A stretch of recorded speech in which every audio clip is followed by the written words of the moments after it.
my specs off there. Okay, David Carter. Welcome to, oh, look at this little doggy here. Welcome to the Regenerative Journey, and welcome to your backyard here in Scone, on the outskirts of Scone. Thank you so much, Charlie. It's a pleasure to be with you. We are about an hour late, aren't we? We got here, well, I got here just a little bit after the designated hour, and sun was shining, sussed out the spot, and the neighbour decided to start mowing his lawn. Start mowing, yes, my word, and the aircraft flying over. There's a few distractions, but we'll overcome those. Well, as I said to you before, I interviewed Terry McCosker early in the year at Botanic Gardens in Brisbane, and we had to contend with mowers, tractors, construction noise, aircraft, and I was amazed at how clean it all ended up being.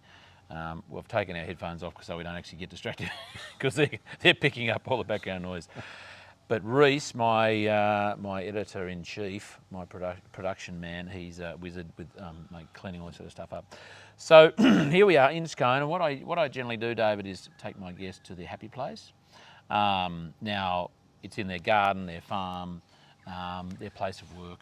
In this instance, we thought it best to do the interview in a somewhat controlled environment, apart from neighbour activities. So we're in your backyard, and the question that I'm prompted to ask is, in your case, not necessarily about your backyard, but why Scone? Why here? Is this your happy place? Is this part of the world your happy place? Absolutely. This is very much my happy place, my backyard. I spend quite a bit of time here. I'm very proud of it. Yes, and we do have a long history here in the Upper Hunter, as I mentioned to you earlier. We'll get to that, don't spoil it all, yeah. That's okay.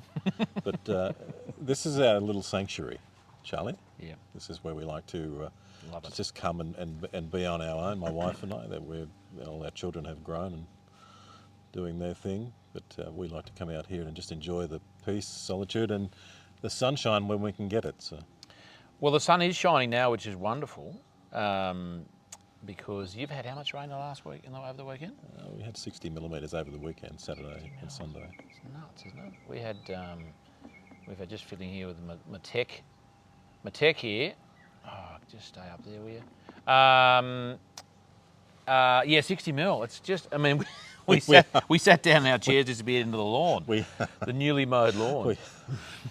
Well, I couldn't do it over the weekend for you. I thought I'd get into it quickly this morning. We're sitting next to a mulberry tree to set the scene, which is just mulberrying at the moment. Have you had any off that yet? Yes, some. Yeah. They're starting to sweeten. They're starting to sweeten, yeah. They're a little tart at the moment, but within days, I'm sure, a bit of the sunshine. Are we allowed to tell people about this over here? You can. Or was that acquired anonymously somehow? No.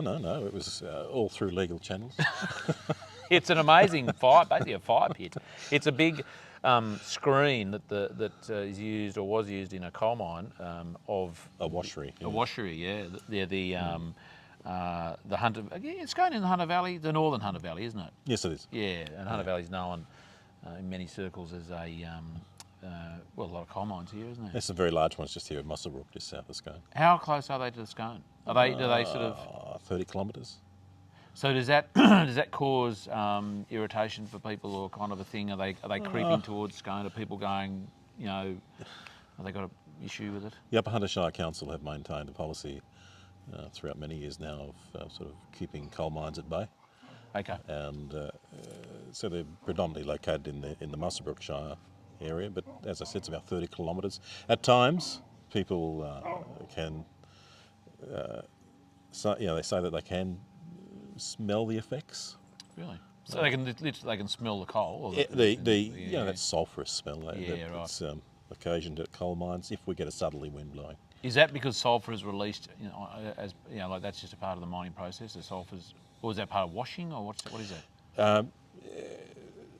Some of the mines were prone to spontaneous combustion, and in particular two, just on the proximity of the edge of Muswellbrook, they were as I said, they were prone to spontaneous combustion for many years. So the coal would ignite upon in their... presence of oxygen Really? in the atmosphere. So How'd they put that out? I guess relatively easily with that? bury it with Area. clay Yeah. if they could. Right. If they couldn't get to it, then they just had to burn. Really? It's a bit like... I was in the States a couple of years ago. I don't know where this is going, David. I wasn't thinking we were going to talk about coal and now gas. I was in the States some years ago, around LA, and the bushfires, those massive bushfires of 20... Geez, when was that? 17, 18 over there. And knowing or understanding that there were gas leaks that they couldn't contain, and just burning for years. Yes. Years, decades maybe even. Yeah. Incredible. Let's get back on track. David, let's start.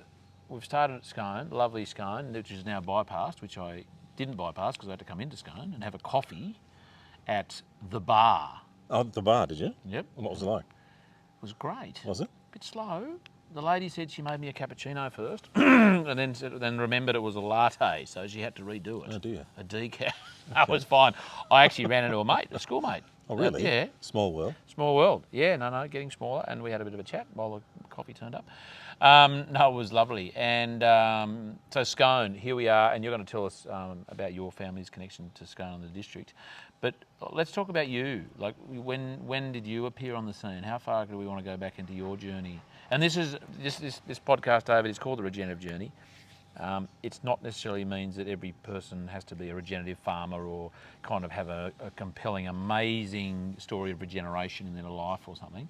I find that people generally do, as people get older and they progress through life and they have their learnings and their, dare I say, failures or ups and downs, that they kind of, there is a cycle of regeneration of some sort, mind, body, spirit. It always comes out.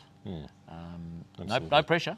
No pressure. No pressure whatsoever. So where do you want to start, David? Do you want to start at, where were you born? Were you born in Scone District Base Hospital? Yes. You were? But as far as, it's interesting that you mentioned regenerative farming, and well before that term was used, Trish and I, my wife, we've had our own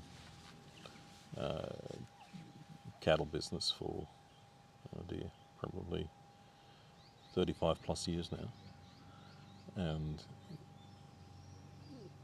we were like, not unlike everyone I suppose that I knew at the time, that set stocking was the done thing. Was a thing, yeah. Because your father did it and your grandfather and so forth, and just about everyone else you knew did it.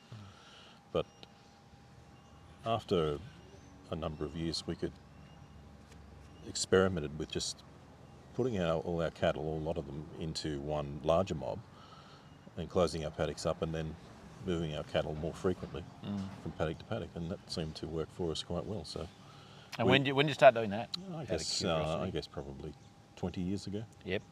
And was that on the back of reading, seeing, understanding? Yeah, you just went, oh, hang on, I've heard about this. Well, I guess back then it was probably even termed cell grazing. Cell grazing, I think, was the term. Yeah. Do you remember where you... What's happening? Oh dear, sorry. That sounded like in your front. In your front yard. Oh dear. Oh mate, are they your neighbours? No. No. Some of the local council right. folk, I think. They're really bitching me. It's all happening today, isn't it? Yeah. So do you remember, have you read, saw something? Always been an avid reader, and I did read articles initially on that, and it piqued my interest, and I became more and more interested in that, and wanted to learn more. And so then once we understood the basic fundamentals of it, we decided we'd try and implement that ourselves. And where did that happen? We've jumped away from, we've gone straight from zero to somewhere, but where did that happen in your farm, the land you were doing that on? I might put my jacket back on. Yeah, my family had property at an area called Stewartsbrook in Maluma. Where's that? So it's approximately 60 kilometres east of Scone. Okay, yep. Is it Barrington tops? Correct. Yeah, right. Yeah. Cool. Yeah, so the highest peak on the Barrington tops, Mount Barrington, is sort of the headwaters of the Stewartsbrook Valley. Yep. They had country there, and that's where we sort of kicked off with that. And then we acquired some for the property ourselves, Trish and I, and we were doing that on our own property as well. So let's go back. Born at Scone Base Hospital. Where did you grow up? Like where was home? Well, Stewart's Brook predominantly. That was Yeah, and then Trish and I moved to Queensland many years ago, and we were up there for a few years, and then decided to come back. You've just missed a big chunk of your life. Did you get married at like what when you were 2? No, there must be a few years between between moving out there, and then so you moved out there. Life on a farm, siblings. Yeah, spent youth, adolescence there, and then into early 20s, and then met Trish, and as I said, we decided we'd like to see some other parts of Australia, and so we were away for a number of years, and had some businesses running, and then we sold those up and then moved back here with the view of setting up a livestock business. Mm. Yeah. This is going to be a really short interview, David, because you already jumped to. I'm sorry. I'm going to keep dragging you back to adolescence, family life. Did you enjoy the farm, living on the farm? I loved it. Yeah. Yeah. I loved it. Family, big family, small family? Mine was a smaller family, Yeah. but part of a larger family. Yes. Yeah. And I guess when you come from an ancestral, generational farming family, you seem to have a real attachment to that land. You know what I mean? Totally. Yep. And it was always part of me. I didn't think I would go anywhere else, but of course, your views do change as you age. But it's never left me. It was one of those things. Whenever I went there, if I was away and then came back, and I went back, straight away you felt this feeling of familiarity. You know, it's something that is part of you. It made you feel at ease. De-stressed you, if you like. And you still have the opportunity to do that because you've got some land nearby. Yes, we do. We lease some country just here south of Scone. Yeah. We've had that for many, many years now. We run a small stock or stud there and a few cattle. Which we'll get back to. So you was your childhood. Did you spend it in paddocks? Were you wild child? Did you get up to mischief? Yes. Did you get kicked out of school? Did you at school in Scone? Yes. Yep. Yes. No, not kicked out of school, but I always loved the time away from school. I was academically, I did quite well, but I always. Were you the ducks of? No, not quite. But I did quite well. Yeah. But I loved my time, in the bush. Yep. And did all those normal things that all young fellows do, apart from working, hunting and riding and just being around animals and being part of nature. Horses still part of your world then? A very big part. Yeah. And so, school, upbringing on a farm, any life lessons you learnt there, or sort of events or things that happened that. Sneeze. Hang on. Oh. Okay. Oh, excuse me. Bless you. Excuse. Bloody hell. Perhaps it's our fragrant garden. Isn't it? Could, but there is something that smells beautiful. What is that? I can't. There's no flowers that jump out at me, but it is something beautiful. Any life lessons that you sort of foundational things that happened out there, understandings, thoughts, events, memories that kind of were been foundational, pivotal? Yes. I was the eldest, so I was always given the role of responsibility, if you like. And it does teach you to be perhaps a little bit older than what your years are, and to take on a role of perhaps leadership. And I've always found that those traits are strongly, innately part of me. So I guess being placed into that role, it's helped me then through my life, the way that I approach things, approach people, approach projects, my mindset towards my work ethic. Was it onerous somewhat? Did you want? I just want to be a kid, and I'm being given these responsibilities, or you probably didn't have it. Yeah. At times, but it was just part of what you did. And I was always happier or happiest when I was busy. I've never been one to sort of be idle, and I've always sought out, some sort of activity to keep me active and both physically and mentally. So. And I guess what I understand, and certainly my childhood was one of activity and usefulness. You know, I don't know many country kids who, certainly my generation, and ones I know, who are still school kids, who are useless. If I can be that blunt about it. I mean, you can't get away. You can't be on a farm and get away with standing around not being helpful. You get the smack of the head, or you get run over by a mob of cattle or something. You know. Absolutely. My father would always say, "Don't ever stand there, hands in the pockets in the yards. Ask how you can be helped." And as I keep saying, and I'm going to repeat it, the four most amazing, lovely words in the English language to come out of a child's mouth is, "How can I help?" You know, I'm always encouraging my kids to do that. And I think that just sets, and it's not onerous, well, maybe sometimes, but for them. But I think it's a really important thing that children understand that, you know, if they want to get on in life and get on with people, jobs, and you know, it builds resilience, and it kind of and it does, I guess, you know, create some responsibilities, because if kids ask if they can help and they get jobs get done, then parents go, "Oh, they're actually pretty good at that. Well, they're actually really helpful," you know, and then things become. And it's all part of being a leader or leadership, and Absolutely. isn't it? Don't you think that it sets a really strong foundation for your children? Oh, totally, totally. Do you think there's enough of that in the world at the moment? No, absolutely not. What are your benchmarks for that? What do you see or hear, or what's where? I mean, I have to agree with you, but I'm just interested to know where do you see that play out in the world?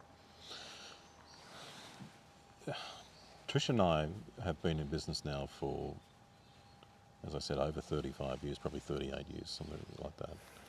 Over that time, we have been employers ourselves. So apart from working for ourselves in our own business, we've also employed quite a number of people over the years. I've found that, and I don't want to be critical of many in the younger generation, but that work ethic that you and I just discussed then is not as strong, if not at all there, in many of the younger people, which is a real shame. I'm not so particularly speaking of people from the land, and I don't want to again sound biased. We've employed a lot of people with our businesses that we've had from towns and larger cities. And it really does highlight the difference in the way that perhaps those children have been given a grounding in life initially. And again, I don't mean to sound biased, but you know, and it does seem that is really self-evident, quite self-evident. What do you think makes up what makes up a good grounding in a child's life? What are some of the principles or the, you know? Well, responsibility, as we discussed, that taking on a role, being given a role, and being able to carry out that role the way that people would expect it to be done, and the way that you expect it to be done. But honesty, integrity, those leadership attributes that you and I discussed earlier. And I think just being there, that people know that they can rely upon you. So if they are somewhere else and you're working autonomously, you're on your own, that they know that they can leave you and the job will be done. Does that make sense? Oh, totally. Totally. And I guess that you're right, that's not something that, I mean, for some it might be innate, for others it may have been not bashed into them, but certainly that's all part of their upbringing. But I totally agree. I think it's really important. And I'm not saying you can't learn those things. no, totally. That's the other part. I mean, you can learn those things. Everyone has the ability to do that, but whether or not they choose to take them on or want to have anything to do with them is always a challenge. And also, I guess also in the workplace, the expectation that will happen. And I think there's a lot of workplaces where, and this could go down all sorts of rabbit holes, but the expectation of like, but that's okay, that's not in your nature. I don't want to offend you by kind of, what may seem as challenging you on things. I think that there's tends to be a lot of that in the world that, people just aren't given a hard enough time sometimes, We have, or seemingly have, become a little soft, perhaps. Do you think, in our modern society? Oh, I think so. I mean, I look, I'm no bloody, expert in any of this myself, and I'm not perfect by any means. That's not what I'm getting at. But I referenced my grandfather earlier today when you were telling me about your family history there. And he went to the war. And I've said this before on interviews, I'm sure, but I don't want to bore anyone. He signed up for the First World War when he was 15, turned 16 on the boat with his horse and his bridle and his saddle, and his experience as a as a farmer at Mossvale. And or in that sort of not south coast, that sort of Kyne and Nowra, that part of the world, dairy industry, and he jackarooed up at north of Moree somewhere, or it might have been between Moree and Narrabri. Anyway, that's my benchmark. Yeah. I didn't know my ass from my head when I was 15. Yeah. And that was normal. I'm sure there's many men and women went away to war, and that was kind of expected and normal, and they were resilient and they got through it. But how many people of that generation today could go and do that? No, that's it. None. Well, that great yarn about the boy who helped his father plough a paddock down in Victoria. Tell me. This one. I'm going to get names, and I'll get the date right because there's a specific date of references. But I think it was a First World War veteran who had been in and out of hospital after the war for some time, and he needed a paddock ploughed, and anyway, I can't remember whether he asked his son to do it or his son just went and did it. He was 9, ploughed some number of acres with a horse and a plough on his own at 9 years of age. And his father had been in the hospital anyway, so the son went, "I've finished the job, Dad." And he said, "Well, you can choose anything you want. You've done that for me. I'll do something for you. What do you want?" And he said, "I want to go to Sydney for the opening of the Harbour Bridge." So he jumped, and his dad said, "Well, how can I say no to that?" Him at age 9. So he jumped on his horse. This is in the Gippsland or somewhere. Mm-hmm. Jumped on his horse, and rode his horse all the way to Sydney for the opening of the Harbour Bridge, and rode all the way back on his own. That just speaks volumes, doesn't it? Incredible. What we were talking about, that foundation. Incredible. That young people had then. And those things weren't taught. You didn't go to like resilience school. No. Maybe we need a resilience school. Maybe we need to open one up. I wouldn't necessarily be the teacher at it or think I would be worthy of that. But I think there's something in there somewhere. Absolutely. Let's get off kids and all that. So farm, school in town, left school, and then what did you do immediately after school? Don't go too quick. Don't jump straight to you and Trish again. It must have been. You didn't get married at 18. I worked on the land, and I worked for myself, and I also worked for others. And I was very, very fortunate to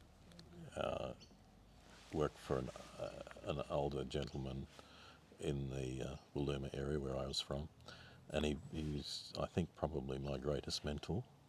Okay. As far as What was his name? His name was Wallace Collison.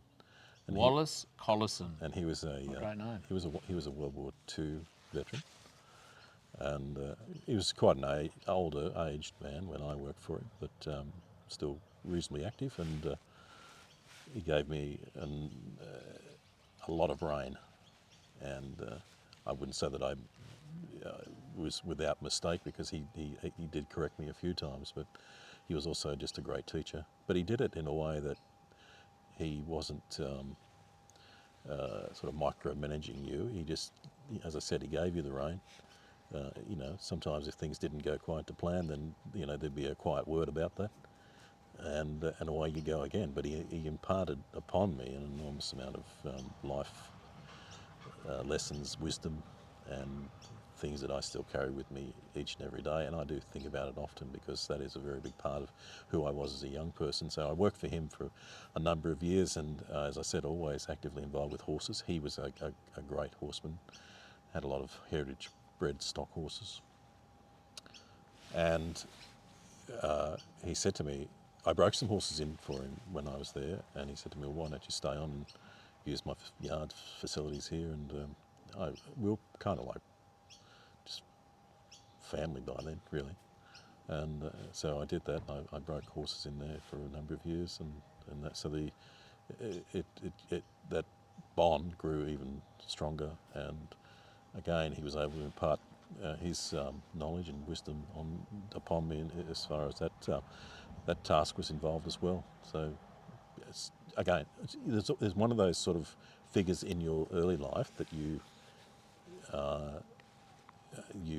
just carry through life with you. It's one of those men who just made an enormous impression upon me. And not only, as I said, not only physically in the way that he was able to impart knowledge, but just the way that you conducted yourself as a young man. And I do carry that with me. And I've told my children, which they're all adults now, but I've told them over many years about a lot of the times that I spent with him. Like the time, and I know this is perhaps not quite on the subject, but No, nothing is off topic. Don't worry. we had a particularly good season, and it was this time of year in the spring, and Just relax a bit there. I'm going to lean back a bit. and the clover was getting away on us. It was over a foot high, so sort of mid-spring, getting on towards the later spring, and he had.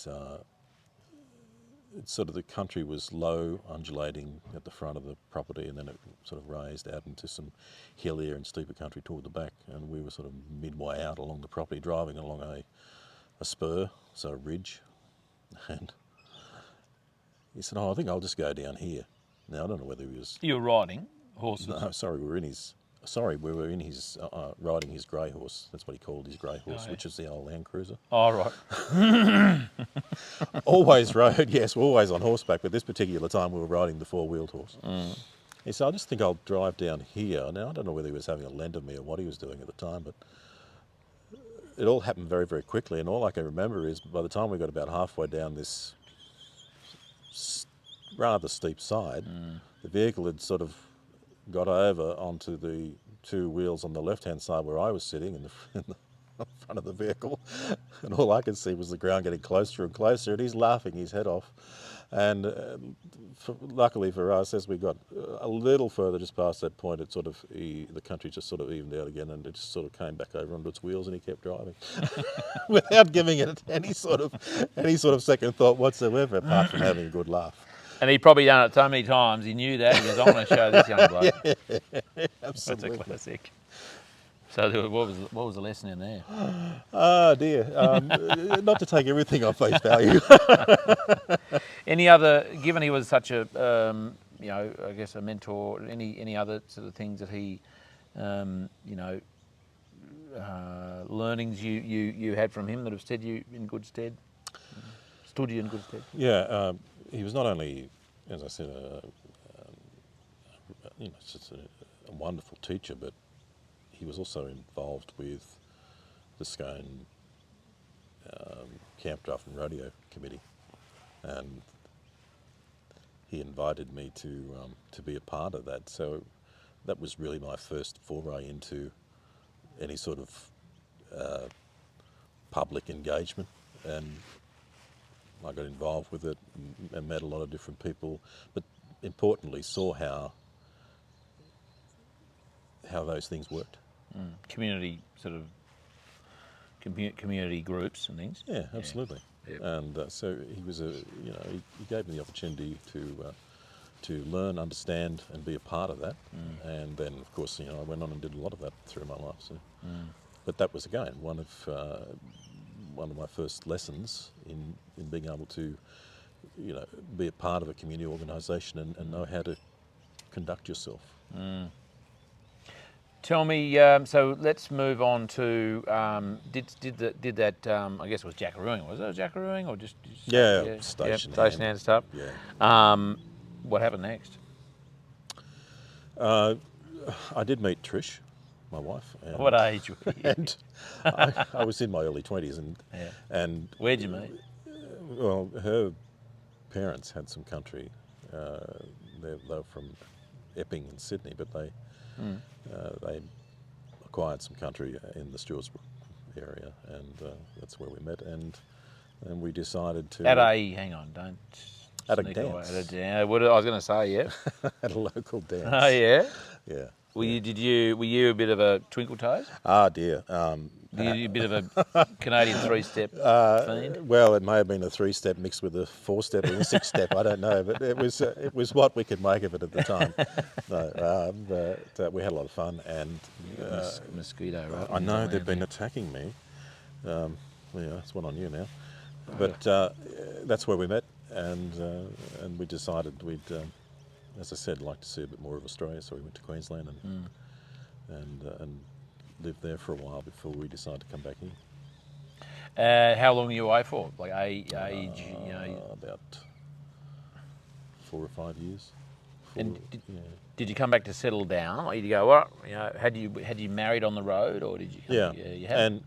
And we came back here. We got married here, just after we got back here, and we decided to come back. I guess my parents were aging, and they lived. They were still out there. Yeah, absolutely. Yeah, right. My father, he ended up unfortunately quite unwell with muscular dystrophy, and it got to a point where he became sort of semi-incapacitated and couldn't do things for himself a lot. And so we came back here and helped them for a while, but then they decided that they really should be, in town or closer to facilities, because the drive used to take, a good 3/4 of an hour or so. And so they decided to sell and then move to Scone. So, but again, probably came back predominantly for that reason, and then also returning home as well. Yeah. Perhaps more my home than what Trish's was, but again, as I said to you earlier, it's part of who you are and what you're about. So we came back here, got married, set up our sort of livestock business, and I continued to do some work on the land, but then also did some further study at university, and then worked in both the mining industry and agriculture at the same time. When you went to Queensland, was that somewhat of a hero's journey? Did you have challenges? You had Trish there as your companion. Did you have challenges and kind of epiphanies that led you home again? That you sort of did the full circle and things happened that kind of led you back to here? Yeah, I guess your parents, Ray up and said, "You better get your ass home now." You know what I said to you earlier about being the eldest and given responsibility? And when I went away, I guess I wasn't there. There was a void, and as I said, my father became more and more incapacitated, and so I always had that in the back of my mind, and perhaps the pull of that, the home ties, the sense of responsibility again drew me back here, and it was something that Trish and I discussed and we were happy to do, and it was a great decision in hindsight, and nothing we've ever regretted. So And while you're away, was there other things that happened up there that kind of pushed you into, challenging situations, or you learned a lot from, or, there were kind of, again, learnings. I keep on going back to those questions because I think it's fascinating what, life is there to be experienced and learned from. What else happened up there? You're on stations up there and things? no, I didn't work on the land. We started our own business as an arborist. Really? So I went and trained. Tree lopper. That was a that was a term that was used widely then. That was But a you term. were an arborist. I You were a was, yeah. professional arborist. I became qualified, Yeah, wow. and I also then ran our business, and that's when we first started employing people, and that was our first foray into business. And again, it's like everyone, it's trials and tribulations, it's steep learning curves. But after I guess 12 months or so, we started to build a bit of momentum, rhythm, understanding of it more, and it became quite successful. And where were you based? All over? No, Well, money, whereabouts was his home? on the Gold Coast. Goldie. Wow. But it's sort of the business, as it grew, expanded from there to probably as far south as Moolumbar, and then as far north as Brisbane, and out to Bow Desert, Canungra, those sort of areas. And you were you were up at you finished a bit of time up a tree on the end of a chainsaw then. Originally, I did. Were you on ropes and all that sort of gear, or you just No, because in those days, thankfully today it's much different, but in those days you had a climbing harness and a rope, a lanyard, yeah? and that was it. You just shuffled your way Oh, up the trunk. so you didn't have a rope up and over. You're actually just doing the shimmy up the No, trunk those techniques weren't used then. because they weren't around, or they just too hard and like, we can get up this tree with it. No, it's not something that was sort of adopted into the industry until much later. And there was a lowering rope sometimes if the limb that you needed to remove was Yeah, needed to be. large and then controlled from the ground. Yeah, But there was no climbing rope. You weren't suspended by a rope. You're the only contact you had with the tree was the lanyard that went around the trunk and then onto your climbing harness, What about boots? which was rather rudimentary too, Oh, I might totally. say. What about boots? Did you have boots with spikes in them or anything? Yeah, you had a climbing spikes Yeah. attached to your boots. Yeah. Yeah. So, but that was it. Wow. Do you have any near misses?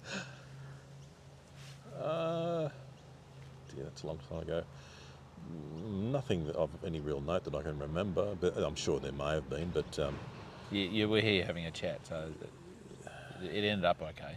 yeah, everything's okay. You don't have a hobble. I didn't notice you hobbling around there. No. I think there's nothing of any sort of real note. But thankfully, as I said, as the industry evolved, the work practices now within the industry are, they're world class. There's an enormous attention to safety because it's a highly dangerous industry to work within. Totally. And as I said, looking at it now, you wouldn't even dreamt of what it was like, 30 or 40 years ago to be actively working in that industry. So, What's your favourite tree? actually, an English oak. Which one? Oh, English oak, Rober. Yeah. Yeah. Yeah, cool. Yeah. Why? Why? This is loaded, by the way. This is a loaded question. Yeah. Okay. Well, I was, Only because it's my favourite tree too. oh really? Yeah, one of them. Yeah, yeah. Oaks generally. I have a number, but that one would have to be my absolute favourite. I guess a number of things. One, they're very slow growing, so they take an enormous amount of time to mature, and often you won't see it in your lifetime. The way that they grow is architecturally beautiful. They are an absolutely stunning tree, but they grow in such a way that they can fit into just about any landscape. It doesn't matter where it is. They provide enormous amenity. They're a wonderful shade tree, but they're a pleasure to be around because they are so visually appealing. And the fact that they take so long, you really appreciate the fact when you see a mature one, just what they've actually seen in their life, because it's taken them a long time to get to that point. And I guess it's again, when you go back and you see them in the UK, and some of those trees there are hundreds and hundreds of years old, especially some of those ones at Kew Gardens. Again, you just have an enormous respect for them. The other one that I've seen personally, Tricia and I, are those giant redwoods in North America, and standing alongside them you feel just completely belittled, as everyone would say who has done that. Again, what they've seen in their life is just remarkable. But I think from my point of view, the English oak is the absolute favourite, without a doubt. Good call. They're one of my favourites. I'll have to thank a number of people for that love of. My mother and good mate of mine's mother as well. They're just beautiful trees, and we plant them in our landscape of Burra wherever we can. Even though they're not native, which is sometimes comes under some criticism because they're not native. And I just say, well, if that's a big thing, well, maybe we should take the sheep and the cattle out, and maybe we should piss off too because we're not native to this. No. I mean, natives do have a place in our landscape, but Totally. but some of those trees, especially English trees, fit so superbly within our Australian landscape. Well, they've been deciduous, and they're great cyclers of minerals and nutrients because of that nature. Dropping Absolutely. their leaves and their shade and the cooling effect. And I know Clive Blasey down there at Diggers in Victoria, and he bangs on about the desert ash. There's a massive desert ash, and the Dramana Heronswood, their nursery there, and the temperature difference that he measures in summer. From under that tree to sort of outside, and it's well known. Okay, trees. I'm glad we touched on trees. The other one sorry. Have an, oh, no, The other one that I'm particularly fond of, because there are many of them here in the Upper Hunters. I'm sure there are in other places, but are the Moreton Bay fig. Up here, Scone. Yeah. Get out of here. And they've been planted, obviously. They're not something In paddocks? In paddocks. So you do see them a lot on the coastal fringes and on ex-dairy farms in particular. Yeah, totally. But I've seen trees that are mature that could hide 40 head of cattle underneath them, and you wouldn't see them in the summertime.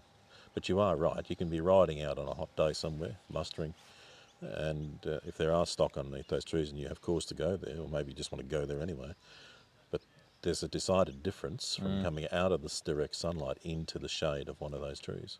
It's amazing, isn't it? Our tree man at Burra... Oh, sorry, you go. I'm sorry. No, don't be sorry. Miley's being very affectionate. Miley is a classic. Miley? Yes. She is just sitting here. She's quite unusual in that she sits there and she'll put a paw on you and not look at you. We've got dogs like Billy and Red, who's at Maremma, Billy being the Border Collie. They'll look at you and put their paw, but she just sit there looking totally different way and just paw as if... There she goes. There she goes. You're quite funny, aren't you? Moreton Bay fig. I'm going to plant some at Burra.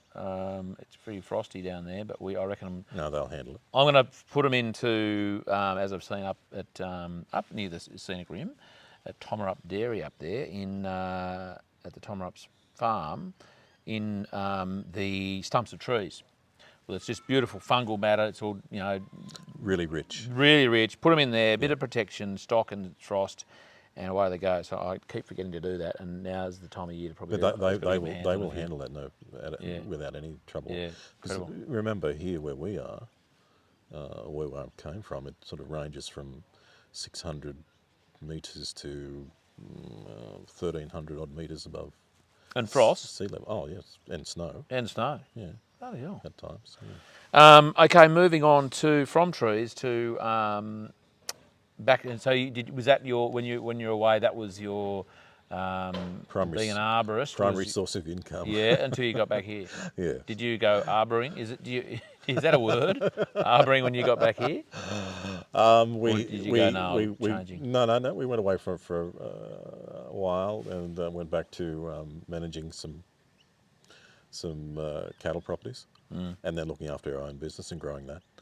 And then I took on a role in open cut mining here in Hunter. What were you doing there? Initially as an operator, and then became heavily involved in training Yep. and Training operators. When you say yeah, operator, as in like operating machinery. yeah, and Yep. then that, and then also a focus on HR Oh, and working with some of the departments that were involved in that at the site that I was at.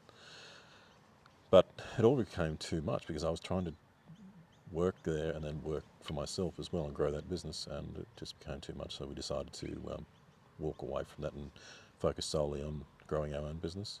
So, but then I was offered consultancy work because of my qualifications that I'd you're funny.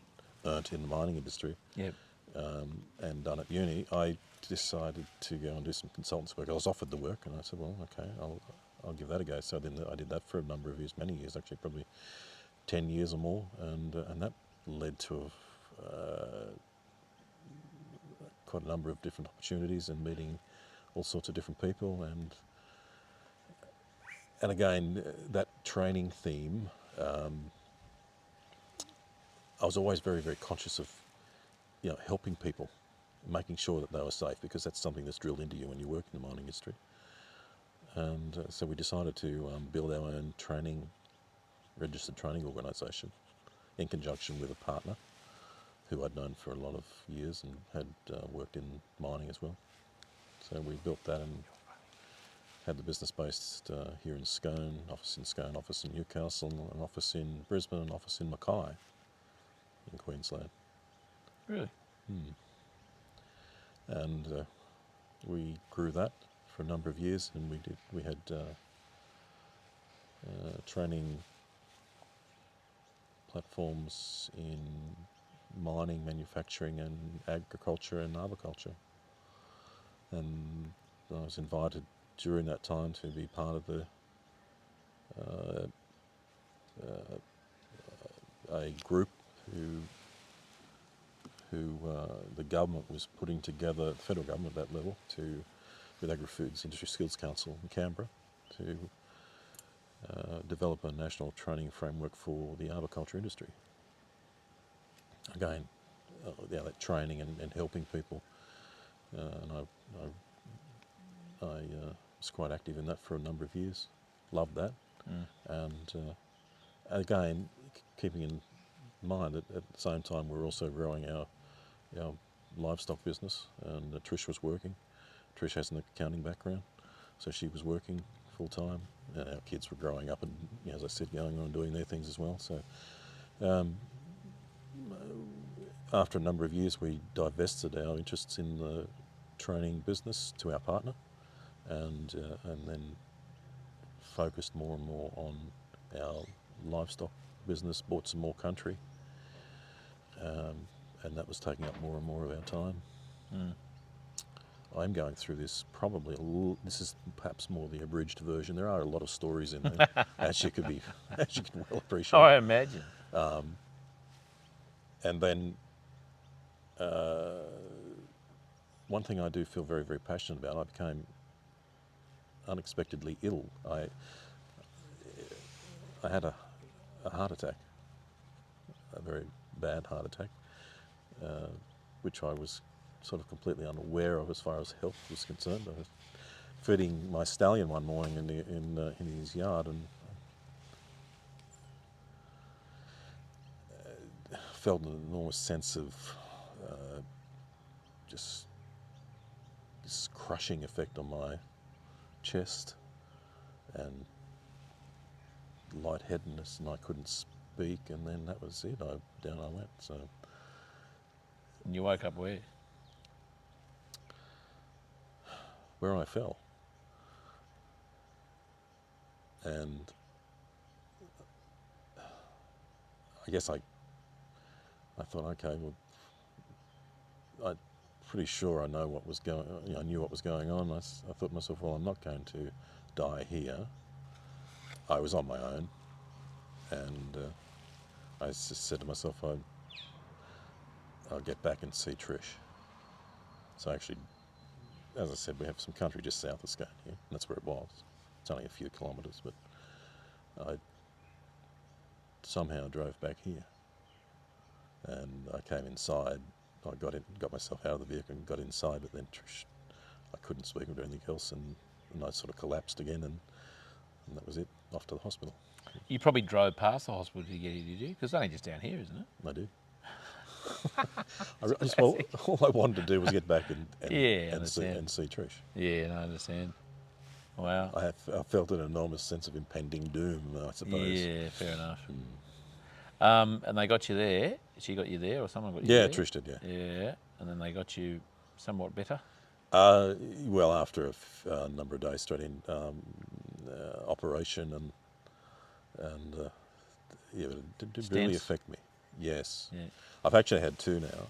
Yeah. And 2 heart attacks or 2 stents? Both, and two lots of operations. But I do feel very, very passionate about men and men's health. And we do somewhat take our health for granted. But life is fleeting. I'm very sorry. Molly's been very, very Oh no, she's cute. but life is fleeting, and we don't have a lot of time here. And when something like that happens, it makes you really appreciate the fact that how short our time here is. And I was given a second chance, so after my time of recovery, which did take some time, because it wasn't only physically, it was mentally, and that was probably harder. But sorry. That's all right. Dear, oh dear. Just pick that one. Oh, yeah. I'll get it. I'm sorry. No, it's fine. Here we go. Look, it's still rolling. We're still on. Hang on. If it wasn't going to be her, it was going to be my dog anyway. Hang on. Oh, but Ben. Is it just waffling on? No, it's good. No, not at all. Are you sure? Oh, totally. Well, we're still rolling. No, it's so not waffle. This is gold.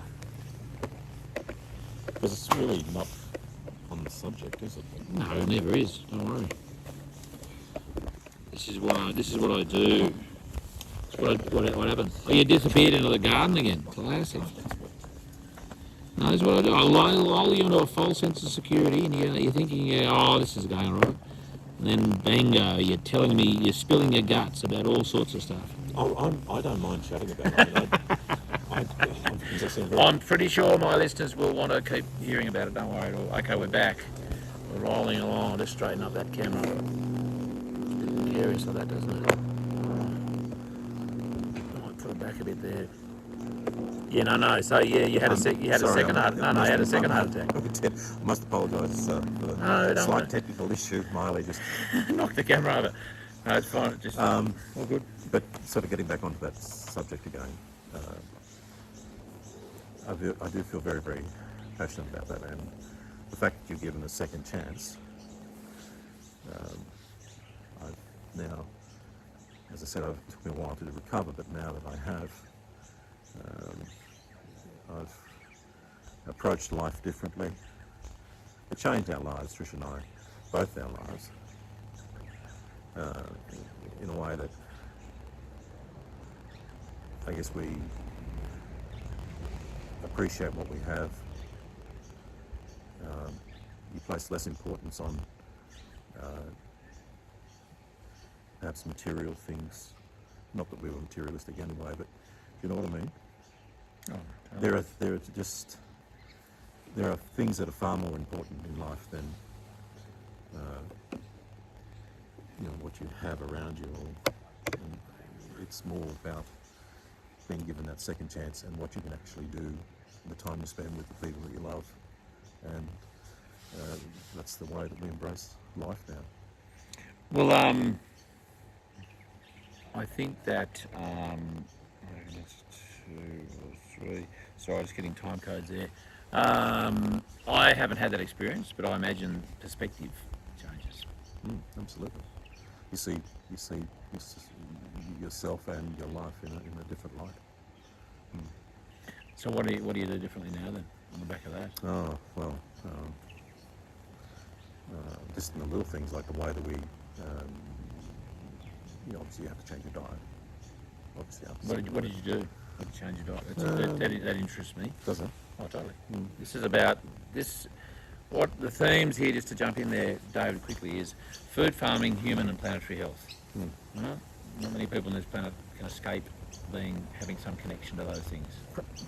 Prior to that happening, Trish and I have always been conscious of where our food comes from, but perhaps not, well, definitely not, to the degree following my heart attack, which now, and over the last ensuing 5 years or so, we've been very, very conscious about sourcing our food. Because remember, when I grew up, and probably you're the same, when I grew up on the land, and I was only discussing this with a colleague a few days ago, everyone grew their own vegetables. They had an orchard, they had chickens, right? You had meat readily available, so you killed a beast or a sheep or a pig or whatever it was. You had honey, so you'd go and you either had hives yourself or you'd go and rub a beehive out off a tree somewhere. With your neighbour. I looked over the fence. That's it. But do you know what I mean? Oh, totally. Everything was natural. Yeah. You fished. Yeah. If it was in the summertime, you had yabbies or whatever. It was all natural. And as I said, now Trish and I are very conscious about what the foods that we do eat and consume, and what effect that does have on the environment. And going way back, sorry, this is just jumping way back earlier to what we said earlier, with cattle, everyone had a set stocking regime. That was the way things were done, right? There are still people who do that. And again, that's just something that they do as part of their business plan, and perhaps that works for them. But it's great to see that it's being adopted more and more today on such a wide scale. People are becoming very, very conscious of the fact that it's not just the food that we actually eat, but where it actually comes from and the effect that it's actually having on the environment. Does that make sense? Yeah. So changing grazing tactics, habits, and strategies And so are being more environmentally. And that's something that we've adopted ourselves, and still practice even now. Now it's on a small scale. When I had the first heart attack, we had a reasonable amount of country, but it just became too hard, too difficult to manage that at the time. And so we sort of sold most of it. But and it's not a decision that we regret. We still play around down here. So. Well, you're still involved with cattle. Let's get to that, because the reason I'm here in your backyard is primarily through your association and my association with Highland Beef. And as you may know, and our listeners would know well by now, that Highland Beef are major sponsors of the Regenerative Journey Season 6, which I'm most grateful for, and it was through my association with Murray, and knowing Murray for some years in a different role outside of Highland Beef, that I've been working with Highland Beef for some months now, and we got to this point, and here we are, which is awesome, and loving the model, what they're doing. How did you tell me how you introduced to? What was your point of contact? How did you get involved?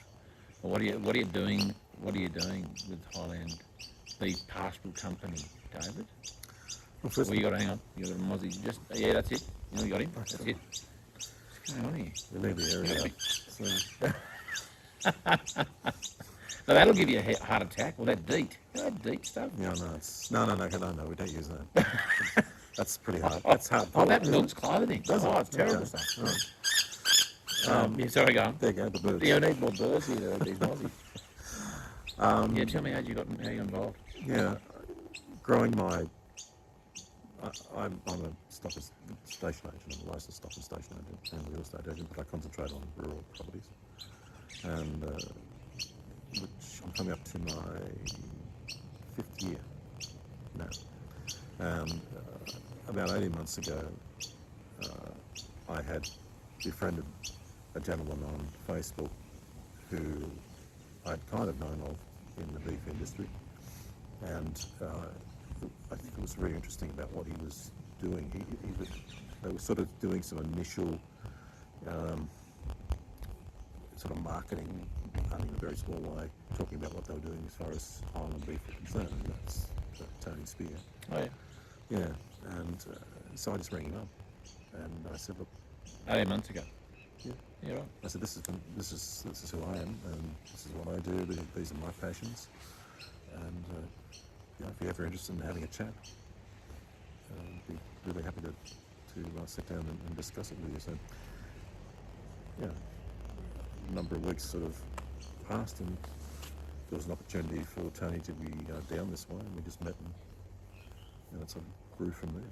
So you liked what they were doing, and you Absolutely. obviously you saw it on Facebook and went, hang on, this is a good model. Yeah. Could you see a role for yourself immediately, or you just thought, I don't know what that is, but I want to be involved? Just like the idea, I thought it was innovative, and I was really interested to understand more about the program, because there's nothing around like it, and there are models that have dabbled in beef fattening over the years, but this one's really a standout. It's something that's quite innovative, as I said, and I really like the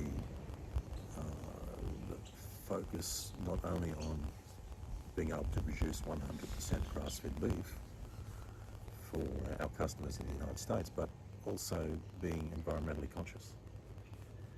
And I think it's timed perfectly now for Murray and the Highland Beef team to be able to grow that business, on the back of that. Not only here in Australia, because as I said, the more and more people becoming highly attuned to that, and we've got great people like yourself involved with that who are promoting those attributes as well. But their customers are very, very keen to understand it more, and if they can grow the word around the world, then I think it's benefiting everyone. And what's your role? Explain that. What do you do?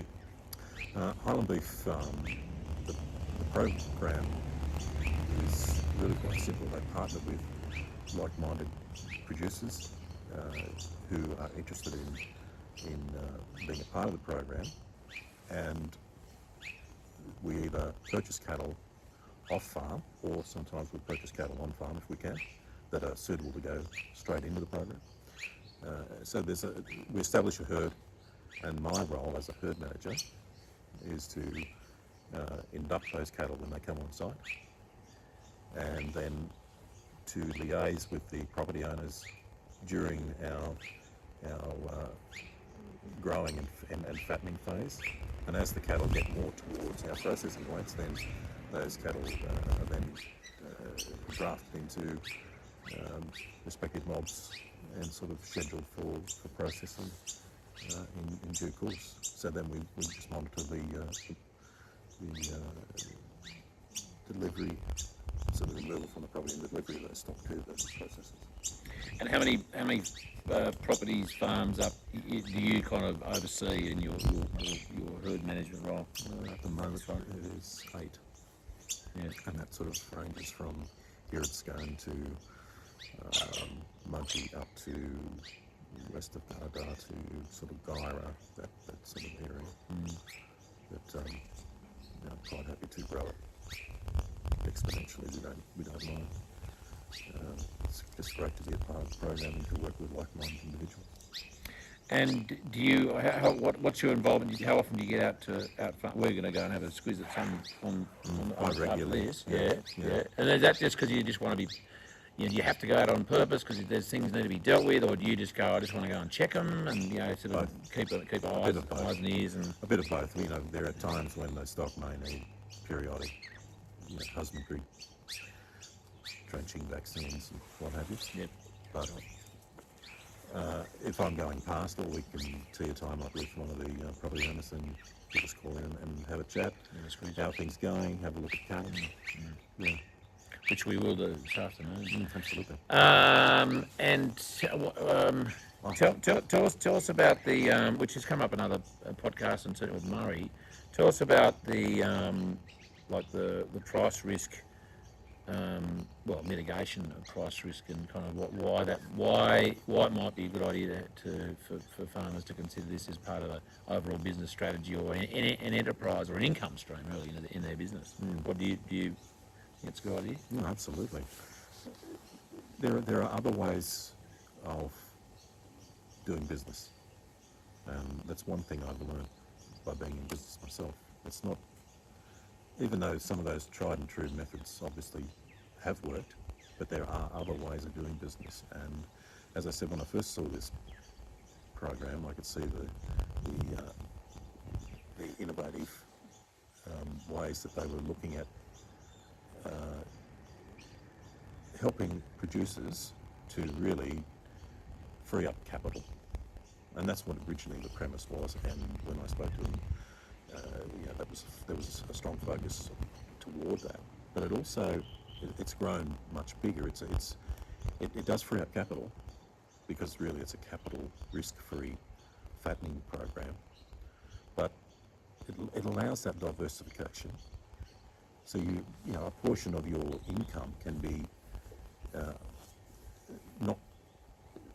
you're not tied up.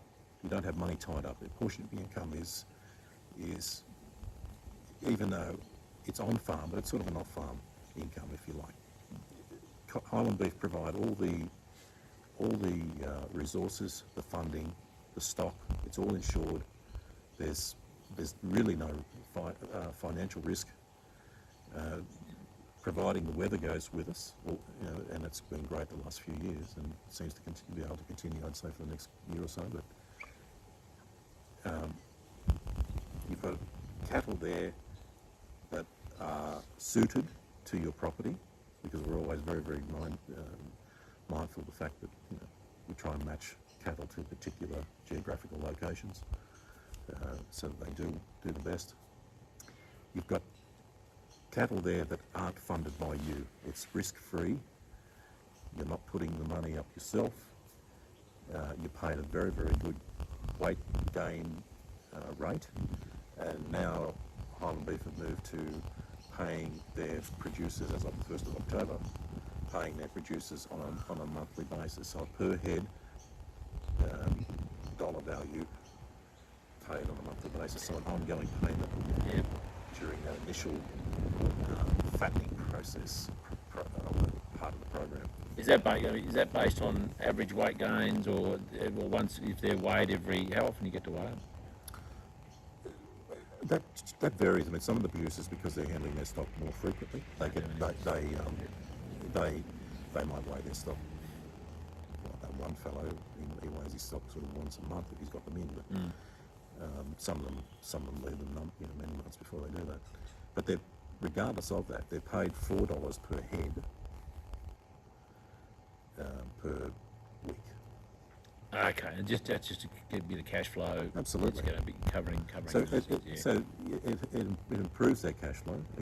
If they want to, either use it, as part of that program or whatever they want to use it for. We have some people who lease country as well as own their own country, and then they can offset their lease payments by using those monthly payments. Yeah. Get back to the geography. Tell me, I'm interested to know what sort of breeds were. So depending on geography, like what? Because I know that there's a bit of a I won't call it a fetish, an appreciation of Santa Gertrudis. Is that fair to say? Generally, I know that Murray like he keeps on banging on about it. He likes his Santas. Remember, they're Queenslanders. Maybe so. The further we go south, the less the Sanders are in the herd. What are some of the breeds, or what are, as you go, just to sort of keep it brief, going south, what are your breeds turning into? More British, either straight bred British or British Euro composites. yeah, right. You like them? And I did speak to Tony and Murray about this, especially down here. You can't go pulling a slick-coated Santa Cross fellow, from central Queensland into this really cold country, Drop in here, no. and expect them to do well, because the challenges are quite enormous. But we do have some Santa composite type cattle in program at Gunnedah. We've just brought some of them into a property at Mudgee. But they are, again, they're sort of Santa British composites, so they should be able to cope with it quite, the weather change, the geographical location change quite well. British breeds, Euro composites, a splash of Santa, or perhaps Drought Master or Brangus or something like that sometimes. Don't know. What about Shorthorn? No, we don't focus on Shorthorn. How rude. And I know that you're a Shorthorn man. Why not? I'm out of curiosity. Why not? Right. Well, not. I mean, is there not that there needs to be or should be a focus? Is there? Do you try to steer away from the Shorthorn? Is that a thing? I don't have any Prejudice against? no, not at all. It's just I guess Shorthorn. Well, it's like everything. There's not as many of them about today as there once was. The cattle that we tend to see more, and because I guess Tony and those fellows are Queenslanders, there is a stronger focus on the Santa Cross type cattle, which they see more and more of up there. Yeah. It's funny, in this area here in the Upper Hunter, sorry, everyone once was really focused on Hereford cattle. Oh, yeah, up here. Yeah. Yeah. And there were some Shorthorn producers as well. Yep. And then of course, as time evolved, and this is in the 60s and 70s, as time evolved, people started crossing their Hereford cows with Angus bulls, and we came up with that beautiful black baldy, which is probably the best suited beast in this area. Right. Yep. And then of course, everyone wanted to pay more and more attention to what's coming out of the United States, as far as straight red blacks, I guess. Yep. Yep. And then the herds sort of transitioned then more to black cattle, which then predominate in this area. And we saw the less and less of the Herefords and the Shorthorns over time. There are a few odd ones about, but certainly not what there once was 30, 40 years ago. And how many under you? Well, dare I say your management, or sort of under your watchful gaze on those properties? Is there a total that you can? We have about just ourselves. Yeah, just you herd managing. Us as herd managers, we have around 2,000 at the moment. Yep. Yeah, nice. I'm just going to segue back to, before I forget, because you took me into your den there before, and you showed me your family. I just want to just go back to that before we get back to Highland Beef. Your family's history. You're saying you're fifth generation. I am. Yeah. Yes, and I have 5 adult children, Trish and I, and 10 grandchildren now, so we're 7th generation up and going. Wow. And some of our children are involved in agriculture, some aren't. They've gone on, we've given them every opportunity that we can, and they've gone on and done, what sort of interests them. So it's nice to see some of them are still in agriculture. And so your forebears, they started here. They came from, you said, the northeast of England. Yes, as guests of Her Majesty, guests or His Majesty. I think His Majesty at the time. Yeah, right. And then, but when they were here, were they guests of? Actually in Scone area? No, no. So I guess or They somewhere else and they got themselves here. Botany Bay, Botany Bay. and then Did they find their way here under the watchful gaze of soldiers or as free settlers, or were they just bolted and found their way over here? at the time, as I said, they landed in Botany Bay. They were transported to the Maitland area, Okay. mining. That's right. And but I think their sentences were commuted, their time shortened, and they were pardoned and became then free settlers, and then moved their way up the Hunter Valley, as a lot of people did, to the Wyabong area, and then to Scone. That was because it's the old, they call it the convict trail that made its way up from Sydney through the Wyabong area, which is sort of to the west of Muswellbrook Road. Yeah. And then they, at that time though, from when they were pardoned in 1820 and met each other, they married. They ended up with 6 children, I think 6 or 7 children by the time they got to here, and that was in the early 1840s.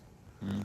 They went to the Stewartsbrook area in 1849 and had a further 6 children, so it was 13 of them in the first family, one of which was my grandfather. So yes, they came out as guests, but ended up as a pioneering farming family. The work that they were able to achieve using just manual labour was absolutely amazing. Pretty basic tools too. And Oh my God! Yes. as far as of your grandfather with a bullock team there? Mm-hmm.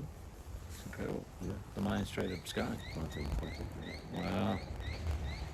It's not that long, it's only 100 years ago. It is. Like it's post Second World War, First World War, right? Yeah. Yeah. It was, So it's,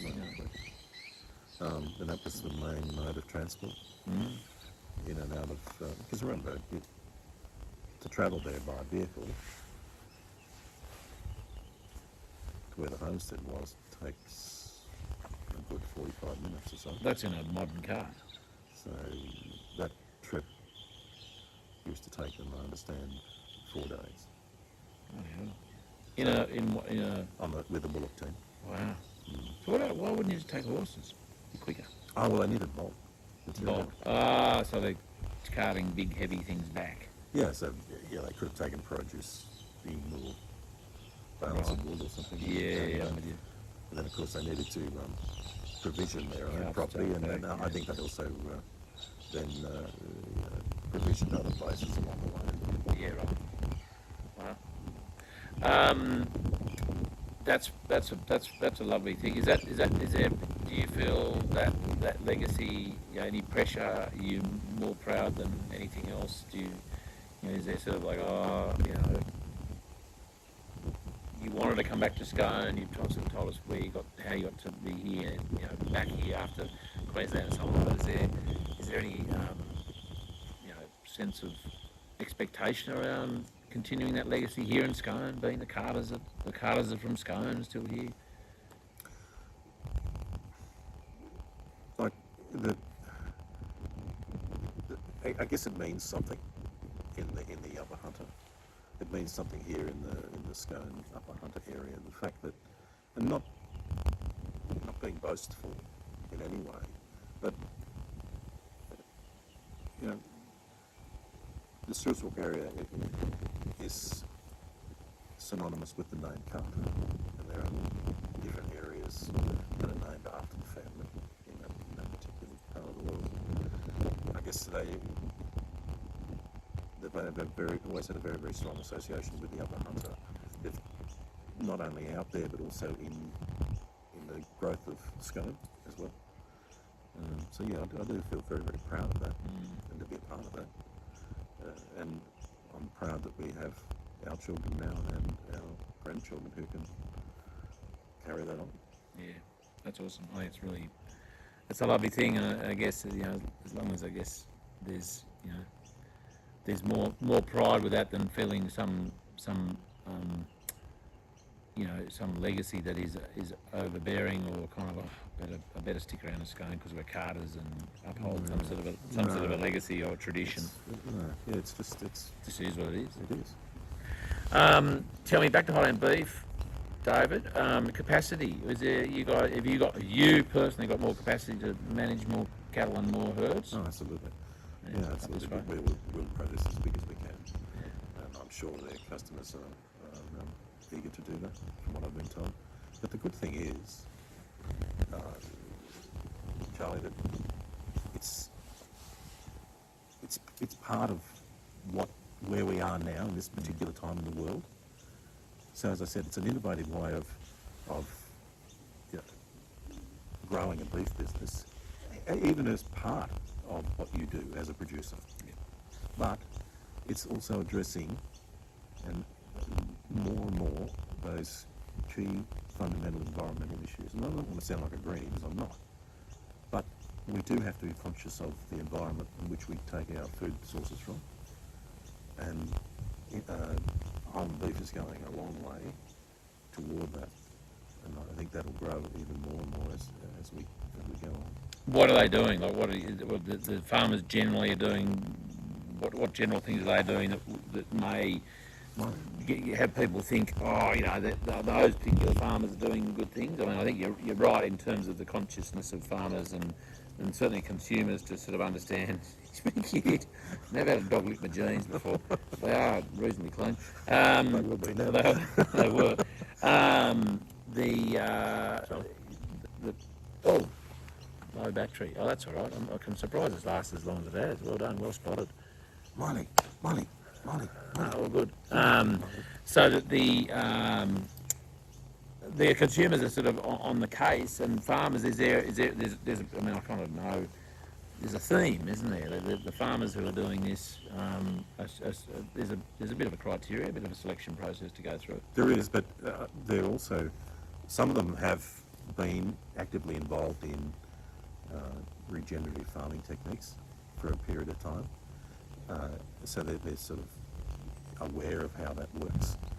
People are also, that we engage, are also keen to grow that side of their business and to have that as part of their business plan and business model for the way they run their properties.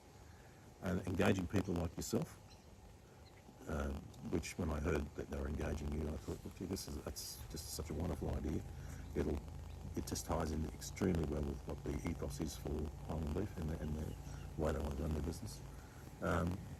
And as I said, not only property owners, but then we can impart or use that story with our customers and the people that we're engaging with, the wider community. And as I said, many more people are becoming so tuned to that provenance of food and looking after the environment. Well, I think that the good news is, or one of the bits of good news is that the customers in the US demanding that. Well, not demanding is the wrong word. That they are interested in it. The transparency and the traceability is kind of quite novel. That Highland Beef can actually offer to its customers over there, given the pretty ordinary traceability, as I understand it, in the US, of US meat and that industry. That the Highland Beef is highly traceable. And not just like, oh, we know where it came from and this is the farm and the farmer, but actually they're more and more farming stories of farming, and what they're doing. Getting back to environmental stuff, that a number of Highland Beef farmers and graziers are doing interesting things on their farms that creates, it's selling the sizzle, not just the sausage. Mm-hmm. To the clients in the States, which I think is fantastic. And there's a long way to go. Not quite right. There's lots more that can be done. More stories to tell. Various and different practices that can be employed and rolled out on those farms. And I'm keen to, again, not being an expert in anything, but certainly being enthusiastic about farmers trying different, techniques, and we were talking about sort of cell grazing there before, or rotational grazing, or managed grazing, whatever you want to call it, but just changing those things, and and not at the expense of production, because obviously this is a production-based business. That it's it's kilos of beef, and dollars per kilo. So there has to be a good balance struck between the production gained from running those animals through that environment and the environmental, the landscape management, and the outcomes of that, which we know pretty well. When grazed well, ruminants and animals are doing wonderful things for the environment, soil carbon, all sorts of different cycling, landscape function, that sort of stuff. So, and that's what I'm keen to not necessarily introduce, but just keep enthusing the members of Highland Beef too, as much as we can. Because I think lots of also good community interaction, within the group as well.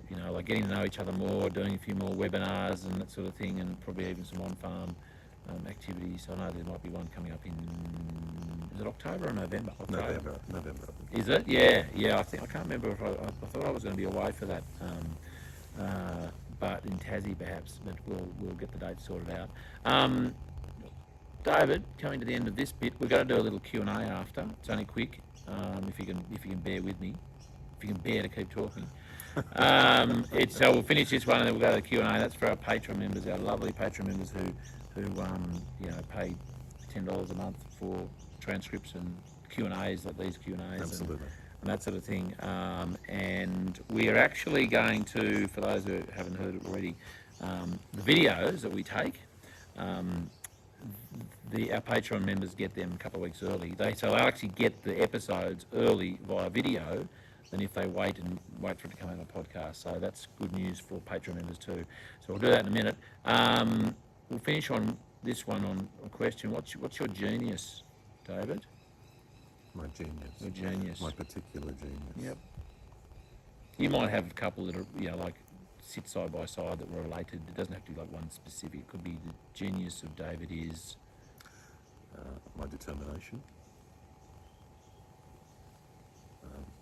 I've always been extremely determined. you're stubborn. I can be. I'm pretty sure Trish would say that. Where is Trish actually? Did you kick her out? No, she's at work. Okay. But my determination, my self-determination, and my drive to just do my best. And is there something that's kind of a particular skill or niche that you have that is rare? Is there something like is it your ability to, is there something there too? You can pump your own tyres up here. Are you sure? Totally. Go if you like. If it's bollocks, I'll just cut it out. Okay, No, we don't. No, we'll run with it. You can say whatever you want, as you have. I think my ability to be able to look at whether it's a project that we've been getting involved with, or something that's work related. It's actually work related, or something that I have a particular passion about, and break it down and then come up with a way of making it work. Cool. So you're quite analytical? Yes. So numbers? Not so much numbers. That's Trish's. That's Trish's background. Yeah. She's brilliant at it. Yep. I can, but I just bloody strength. That's her strength. Math. Yeah.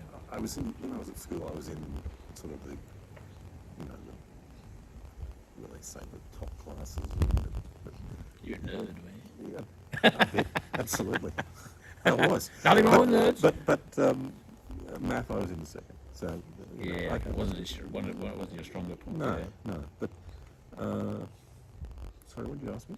Your genius, as in you were just saying that you're analytical and kind of. And I said numbers, and you were saying no, not numbers. Is it more like running scenarios or what ifs or? in making something work. Logistics as well, project management. Absolutely, I've done a lot of that in my life. Yeah, right. Yeah. Just being able to look at the wider picture, the overall picture, and looking at the goals and finding out what it takes to achieve those goals, and then putting a plan of action in place and making it work. Have you got a business? We'll finish on this one. Have you got a business mantra or kind of some quotes or phrases that you like running with? Because like there's sort of things that's on your wall in your office or something like that you repeat. They're on the wind. They're written in lipstick on your mirror every morning. You go or toothpaste, you read it. It's the way that, and again, I don't want to sound virtuous in any way, but honesty and integrity are so important to me, and that's the way I've always approached life. And no matter who we deal with, doesn't matter. They're key to me. They're just part of my core belief. Treating people as you would expect to be treated. But yes, getting back to what you said about having a mantra on the wall, there's one I do have on my wall in my office, and I've had it for a very long time. It's, if you think it's expensive to hire a professional to do the job, wait till you hire an amateur. Yep, good call. It's a false economy. It can be, can't it? It's like buying clothes. My wife always tells me about that when I get not cheap clothes, but just clothes that I just think, oh well, I'm not gonna. These things are on sale, and then they'll tear. She, I told you. I still can't justify buying, particular brands of shirts for work shirts. I haven't gone that extreme, but no, that's a good call. And I was also, it reminds me of, chats, discussions around hiring. I guess hiring people, good people, versus say a bit of gear. So say a buggy might be really useful.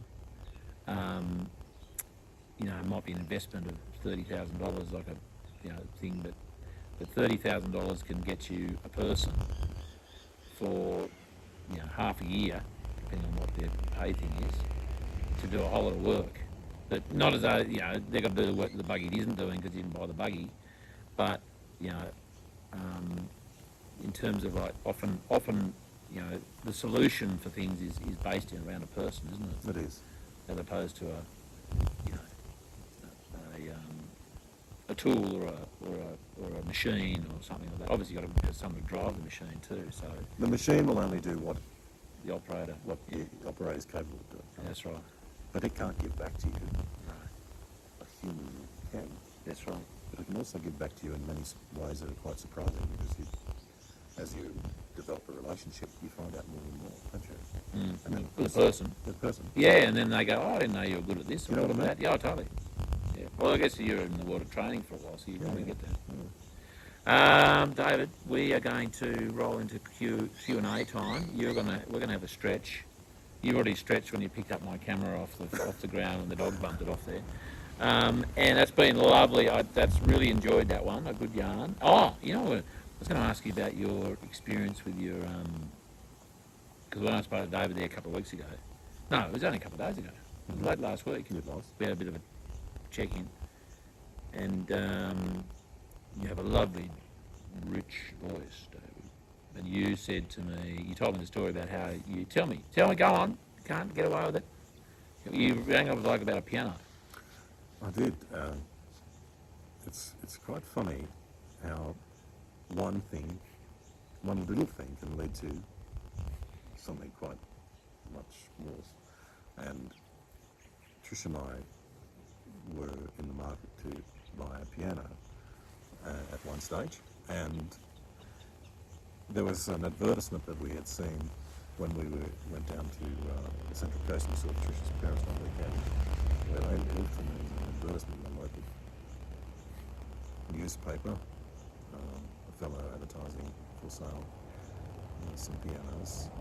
When we came back home here to Scone, I decided after some discussion with Trish, we decided that we'd call this gentleman. And I did. I made the telephone call. Within 30 seconds, he said, "My God, you have a beautiful voice." I thought, oh, no, who am I wrong here? And You better get a proposal. he said, no. He said, I don't mean anything like that. He said, but he explained to me that he had been involved for many, many years with the Sydney Symphony Orchestra and many other cultural forms of music in this country. And he was also a trained concert pianist. Mm. He said, have you ever had your voice recorded? And I said, no, why? He said, he explained about explaining to me that, I had a richness of voice and timbre and other technical terms that he used at the time, which I'd never even contemplated. And he said, there's a fellow in Sydney I know who you should speak to. He said, have you ever heard of a gentleman by the name of Grant Goldman? And yes or no, I'd perhaps probably heard the name somewhere. He said, you should give Grant a call. He said, would you like me to call him and speak to him on your behalf? And I said, okay, that's fine. Within, I think it was 2 or 3 days later, I had a call from Grant Goldman, and essentially straight away he said, how quickly can you get here? That was it. That was, apart from... How long ago was that? Oh, I did. More than 20 years ago now. And he obviously explained what he did, who he was, and what have you, but he said, how quickly can you get here? That was early in the week. By the Friday, I was in Sydney. Yeah. Grant had a magnificent home overlooking Manly, Maroubra, that area. It's a small estate, if you like, 3-story place, and he had a beautiful studio in his home. And he ran the Australian School of Radio and Television. I stayed there. I used to go down on a Friday after the week and spend Friday, Saturday there and come home Sunday. But we'd work all sorts of strange hours. Sometimes it'd be straight into it on the Friday evening and work until the wee hours of the morning. Sometimes it'd be a little bit later. It was sort of how he felt at the time, how busy he was. Did you do voiceover stuff or read stuff too? Yeah. So when he rang you that first time, and did you know who was calling? Did you turn it up a bit just because you knew it was going to be him? You wanted to give him a really good first impact. No. Didn't? No. No, I didn't know. I actually didn't know he was calling. I guess you wouldn't because it didn't have caller ID. No, I didn't know it was. No, I didn't know he was calling. But again, as I said, one small thing. Yeah. Led to something much bigger, and it was an enjoyable time. Totally. And one of my daughters, coincidentally, has a similar voice, but female version. And because we were down there, Trish came down. They invited Trish to come down one weekend, and we had our 2 younger daughters at home at the time, and they came down on the Friday evening with me, and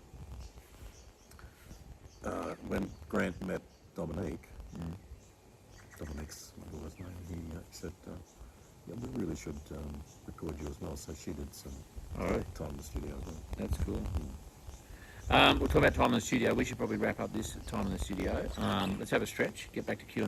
Won't take too long, 10 minutes maybe. That's fine. I'll pack up and we'll get ourselves to the farm. Yeah, it's not far away. No, it's not far. 15 minutes. Yeah, cool. Okay. David Carter, thank you for telling us your life, some of your life, and I'll meet you back here in 5. Absolutely, it's really a real pleasure. That was fun, David. I knew when you melted me with your dulcet tones on the phone the other day. I knew this was going to be fun. Are you sure? No, this is great. I love how we didn't stick to there was no brief anyway. If you thought I had a brief, then. No, we went where we needed to go. It was fantastic. No, look, I'm honest. I am. You see me, that's who I am. don't think there's a crisis. No, we want. That's what we want. We want you to be. Tell us as you see it, and as you feel it. And I'm, I'm always, I'm forthright, I guess, for good or bad. That's all good. So you are, mate. Let's have a break. Thanks. Go and gargle.